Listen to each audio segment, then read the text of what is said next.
एक बहुत बड़ा विषय था और स्वाभाविक रूप से उस पर चर्चा होनी थी। और ऐसा विधानसभा अध्यक्ष महोदय जी ने भी आप सबके सामने जिक्र किया कि बहुत लंबी चर्चा हुई और बहुत सारे सदस्यों, अधिकांश सदस्यों ने उसमें हिस्सा लिया। और उसके पश्चात और भी जो मसले थे प्रदेश से संबंधित, उन प्रश्नों का, उन डिस्कशंस का यहाँ चर्चा होना स्वाभाविक था, वो भी हुई है। लेकिन उसके बावजूद भी बहुत सारे मामले ऐसे थे जो विपक्ष की ओर से नोटिस दिए थे। खैर समय की कमी एक कारण रहा, लेकिन उन पर चर्चा की गई। जैसे लॉ एंड ऑर्डर एक बहुत महत्वपूर्ण विषय था जो डेफर हुआ है अगले सत्र के लिए डेफर हुआ है। हेल्थ का एक बहुत बड़ा विषय था जो 36 के अंतर्गत विपिन सिंह परमार जी ने दिया, तो वो भी डेफर हुआ है। और इंडस्ट्री का जो पलायन होना हिमाचल प्रदेश से कोई चिंता का विषय हम सब लोगों के लिए, उसके चाहे वजूहत रीजन्स कुछ भी रहे हों, लेकिन उसके बावजूद भी रीजन्स हैं। और दरों में इंक्रीज होना और भी बहुत सारे इशूज हैं अलग तरह की वाली, उस पर चर्चा होनी बहुत लाजमी थी, लेकिन चर्चा नहीं हो पाई। मैं उम्मीद करता हूँ कि अगले सत्र में इस पर चर्चा होगी। और इसके अतिरिक्त जिन बातों को विपक्ष की ओर से यहाँ माननीय सदन में उठाया गया, कुछ के उत्तर मिले, कुछ के उत्तर पूर्ण रूप से नहीं मिले। हमें इस बात को लेकर के अफसोस है कि बहुत सारे ऐसे मसले थे जहाँ हकीकत को छुपाने की कोशिश हुई है। प्रश्नों के उत्तर की अगर हम बात करें, चाहे नियमों के अनुसार हमने किसी चर्चा को इस सदन में लाया हो और उस चर्चा का उत्तर देते हुए मंत्री के अनुमान के, तो वास्तविक परिस्थिति जो थी उससे हट करके जवाब दिए गए हैं जो हकीकत।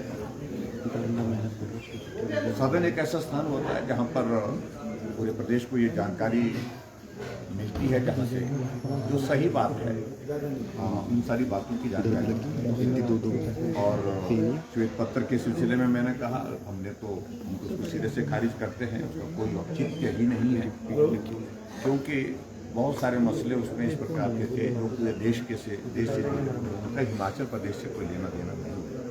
फाइनेंस कमीशन किसी स्टेट के लिए नहीं होता, पूरे देश के लिए होता है। और फाइनेंस कमीशन की जो रिकमेंडेशन होती है पूरे देश के को नज़रिए में रख करके ही निर्णय होता है उनका। और उसके बावजूद भी फाइनेंस कमीशन ने जो बेस्ट पूरे देश भर में मिला वो हिमाचल को मिला है। और इसके अतिरिक्त जो बाकी चीज़ें जो कही गई हैं, पर्टिकुलरली जीएसटी कॉम्पनसेशन 5 साल पहले का निर्णय था ये, और जिसमें तय हुआ था 5 साल के बाद जीएसटी कॉम्पनसेशन कि सभी स्टेट के लिए बंद होगा।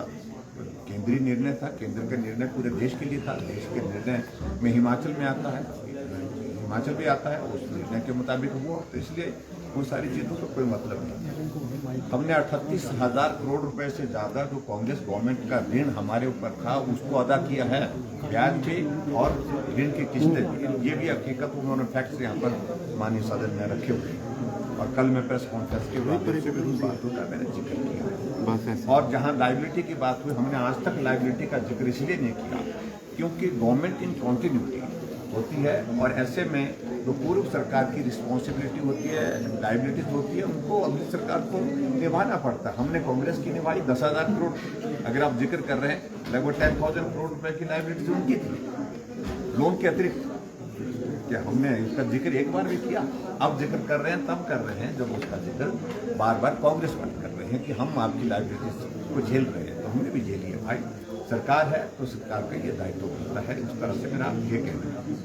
इसके अतिरिक्त मैं यही कहूँगा, जो केंद्र की मदद मिली है हिमाचल प्रदेश, उसका जिक्र ठीक प्रकार से। और हिमाचल प्रदेश ही केंद्र सरकार का है और देश का हिस्सा है, फेडरल स्ट्रक्चर है। केंद्र मदद वहाँ से देता है तो हमको उसको स्वीकार करना चाहिए कि मदद हुई है। ऐसा नहीं है कि काम करने के बाद, मदद होने के बाद हम नाशुक्रे हो जाए। ये देवभूमि हिमाचल प्रदेश की संस्कृति नहीं है, जो मुझे बहुत गलत बात लगी सत्ता पक्ष की ओर से। उनके साथ कह रहा हूँ इस बात को इससे हट करके बड़ा दिल उनको भी करना चाहिए। जब केंद्र बड़ा दिल कर रहा तो प्रदेश को भी बड़ा दिल करना चाहिए था। तो इन सारी चीज़ों को लेकर के वो बात हमने जो कहनी थी वो हमने कह दी है। लेकिन कुल मिलाकर के विधानसभा का ये सत्र आज समाप्त हुआ। अब शीतकालीन सत्र होगा लगभग 3 महीने के पश्चात। तब तक के लिए जो और मसले होंगे उन मसलों को लेकर के हम बात करेंगे। विधानसभा के अंदर जिन मुद्दों को उठा सकते थे समय की सीमा में उनको उठाया, और कुछ मामलों को लेकर के हमको लगा कि विधानसभा के बाहर भी हमको अपनी बात। विधानसभा के अंदर ये स्थिति हुई, विधायकों को भी आने से रोका। विधायकों का मोबाइल पुलिस के अभी पुलिस वालों के पास है अभी तक वो, लेकिन फिर भी उसके बावजूद चलो सत्र हो गया। आगे की सत्र में फिर आप सबसे मुलाकात होगी। तब तक के लिए नमस्कार। ठीक है सर। डिप्टी सीएम कह रहे हैं कि विपक्ष में आने के बाद आपका स्वभाव बदल गया। आप ऐसे मैं जिम्मेवारी जो मेरे पास पहले जिम्मेवारी थी बतौर मुख्यमंत्री, तो उस वक्त लोगों की बात को सुनना ज़्यादा आवश्यक था, और सुनने के साथ साथ में धैर्य रखना वो।